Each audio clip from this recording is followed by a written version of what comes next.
In this video, you're going to learn 4 ways that your gut bacteria and your mental health are connected. Hi, I'm Wendy Frazier. To get the best tips for better gut health, hit that subscribe button and smash that bell so you can be notified every single time I upload a new video. Stick around to the end where you're going to be able to download my free guide to the best supplements for gut health and bloating. I've experienced digestive issues for most of my life. I've tried everything: cleanses, supplements, elimination diets, meditation, visualization, you name it, I've tried it. Just over 10 years ago, I discovered some baseline behaviors and supplements that actually work. I stopped buying everything that sounded good on Amazon reviews and focused on a specific lifestyle and a few supplements.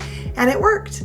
And I'm here to help you shorten your learning curve so that you can stop endlessly researching and finally settle down with a game plan that works. Stick around to the end where you'll be able to download my free guide to the best supplements for gut health and bloating. You can also find me on Instagram at Wendy Loves Oils, where I share some fun tutorials on natural living. First up is to understand the gut-brain axis. I want you to picture this. Imagine your gut and your brain are like BFFs, like way back since childhood. The kind of friends that can finish each other's sentences. They have like this super connection. We call this the gut-brain axis. This incredible superhighway of communication exists between your gut and your brain, and it's like they're constantly texting each other using nerves and hormones and a whole bunch of other stuff. But what's amazing is that our gut is like a whole ecosystem of trillions of bacteria.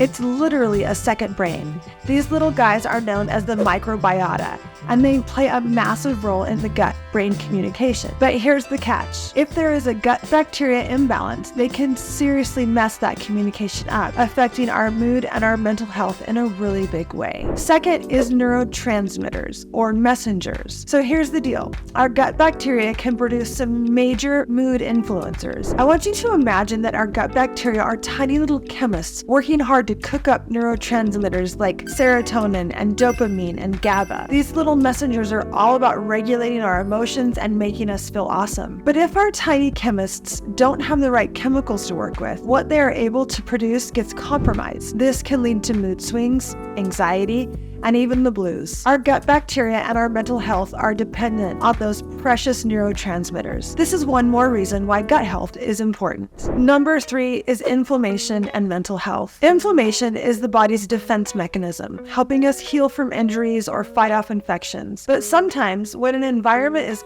constantly assaulted, inflammation gets a little out of control and can become chronic. And guess what? A not so happy gut can trigger this inflammation, not only in our bodies, but also in our brain. Because remember, they are BFFs, and they are always communicating with each other. If one is not happy, the other is not happy either. This kind of chaos can mess with our brain chemicals, leading to mood disorders like anxiety and even messing with our memory. So keep following along, as my intention is to help you get better gut health, which ends up also helping your mental health. And finally, stress. Listen up. We all experience stress, but how we deal with it is really the key. I want you to think of yourself as having a toolbox full of resources that you could pull from whenever you feel stressed. This is so important for our health. Guess what one of those resources are? Our gut buddies, aka our gut bacteria. When we have gut bacteria imbalance, stress hormones like cortisol get released, and that's when things can get really crazy. If you haven't already watched it, be sure to check out my video titled Emotional Stress and Stomach Problems, where I go more in depth about what cortisol actually does to make things difficult. But in the meantime, know this: high cortisol levels mess with our mood, memory, and sleep. Not cool. When you get better gut health, the good bacteria in our gut helps to keep those stress hormones in check. There are so many reasons why gut health is important. So there you have it. 4 clear connections between gut bacteria and mental health. If you want some gut health tips to help you get a better gut, be sure to watch my video, How to Get Better Gut Health, next. Remember that healing takes time. The best changes are the ones that you can stick to, so start with small steps that you can live with. That's the power of rituals. That's the power of habits for a healthy life. If you want a guide on your path to get a better gut, book a discovery call with me. As a functional nutrition coach, I can help you create a wellness plan that is simple, fits your lifestyle, and gets you real results. As promised, I'll share with you how to download your free guide to the best supplements for gut health and bloating. Just click the link below in the description and that will lead you to your free download.